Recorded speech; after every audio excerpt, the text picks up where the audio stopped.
Parlons à présent de la mystique des fins d'année. Vous savez, beaucoup de jeunes personnes vont mourir là dehors.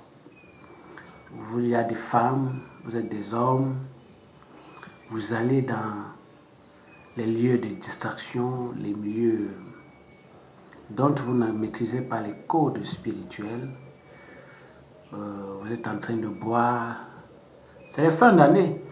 Quelqu'un arrive là, offrez-leur une bière. Oh, président, président, président, vous jubilez. Vous ne saviez pas pourquoi il vous demande de boire une bière. Le gars est dans son sacrifice. Vous êtes content. Regardez ce qui va se passer. Toutes les femmes qui vont se retrouver dans des mouvements bizarres, qui vont participer de près ou de loin à la commercialisation des personnes, c'est-à-dire à l'achat des personnes, en buvant les bières que les gens offrent là, des personnes conditionnées. Regardez leur poitrine. Je vous donne 3 semaines. D'ici le 21 décembre, laissons même le mois de décembre, d'ici le 2 janvier, vous allez voir. Regardez bien ce qui va se passer. Leur sein, ça va descendre. On va tout pomper l'énergie en elles. Vous ne savez pas. Les gens vont perdre leur vie.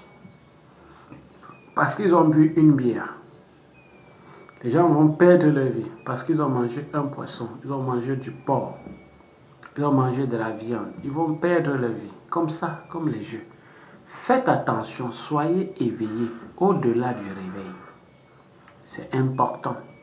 Voici les fins d'année. Vous marchez sans protection. Vous n'êtes pas des hommes spirituels. Vous n'êtes pas des femmes spirituelles. 21h, vous devez être chez vous.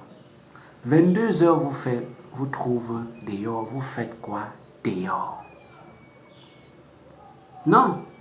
Cette période est très critique. Ce moment est déstabilisant pour chacun. Faites attention. Regardez par exemple, on va prendre un cas simple.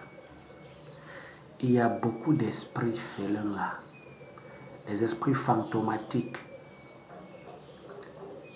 les maris de nuit, les incubes, les succubes, les femmes de nuit là dehors.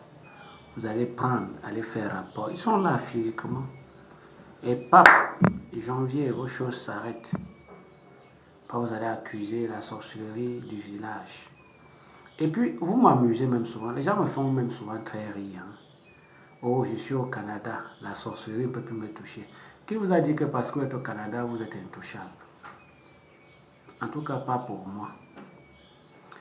Les gens pensent que c'est parce qu'ils ont quitté un froc qu'ils sont intouchables.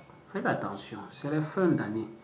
Vous qui avez fait la bouche aux gens avant de voyager, récemment là en novembre, faites attention.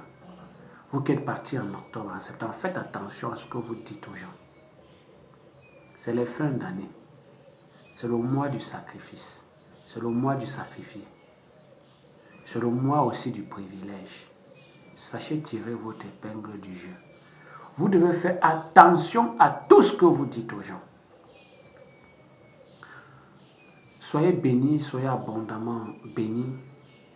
Je vous demande d'être sincère envers vous-même. Je vous demande de faire des choses justes. C'est nécessaire. Tous ceux qui ont connu des difficultés, eh bien, sachez que chaque fois que vous allez aller vers la source, vers la vulgarisation, à la disparité de vos difficultés, vous n'allez jamais avoir la facilité à le faire. Oui. Écoutez ce que je dis. Entendez très bien. Je suis là pour vous éveiller. Alors, cette fin d'année a beaucoup de pièges. Les gens qui aiment ramasser de l'argent, ne ramassez pas. Vous êtes initié, courez le risque. Ce sont des pièges. Vous qui devez ramasser les sacs à main, les portefeuilles, faites attention. Et c'est dans ces moments-ci qu'on vous piège toujours avec ça. Demain, tel est mort. On se pose la question. Les gens sont déjà allés dans l'astral depuis le 30 novembre. et principalement le 2 décembre pour acheter la vie des gens, leurs âmes dans l'astral. Vous êtes là, vous êtes content. Ils sont déjà allés acheter vos vies dans l'astral. Ils sont allés acheter à qui était le meilleur offrant. À qui voulait vous vendre, ils ont déjà acheté. C'est pour ça qu'on peut vous tuer, on peut vous vendre dans le femme-là, comme on dit. Parce qu'on a déjà acheté. Je vous ai déjà dit, on peut tuer une âme, mais pas un esprit. Par contre, l'esprit, on peut le bloquer quelque part. Il y a des gens en ce moment qui n'ont plus l'esprit avec eux. Ils déambulent avec l'âme. Et quand votre esprit quitte votre corps, la vie paraît devant vous comme quelque chose d'abject.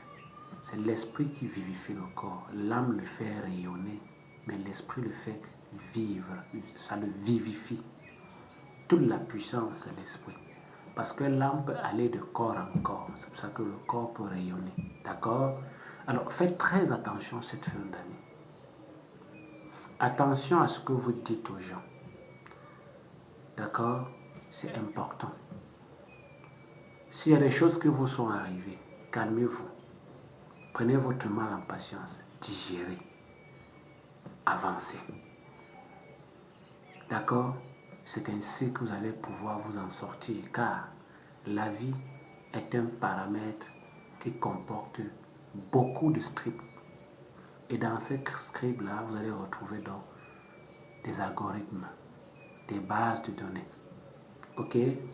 Si vous êtes un programme, revoyez votre script, revoyez votre base de données. Alors là, vous allez pouvoir évoluer. C'est ça. Voilà le conseil pour les fins d'année. N'allez pas faire les rituels d'attirance, de charme, ça ne va pas vous aider. Faites les bains de magnétisme, de désenvoûtement. Faites les bains de purification. Encore faut-il savoir quel bain est approprié avec vous en fonction ou le degré du mal que vous avez ou des fardeaux que vous portez. Ce n'est pas parce qu'on a dit va faire le bain d'urine, tu peux faire, ce n'est pas pour tout le monde. Pas parce qu'on a dit prends du charbon, tu mets dans ta poche, ce n'est pas pour tout le monde. C'est par niveau, c'est par échelle, c'est par escalier de grandissement. Allez pas à pas à votre rythme et la vie vous fera des plaisirs, des cadeaux. Allez, sois sage, Sa Majesté le Roi Soap. Allume ton cerveau.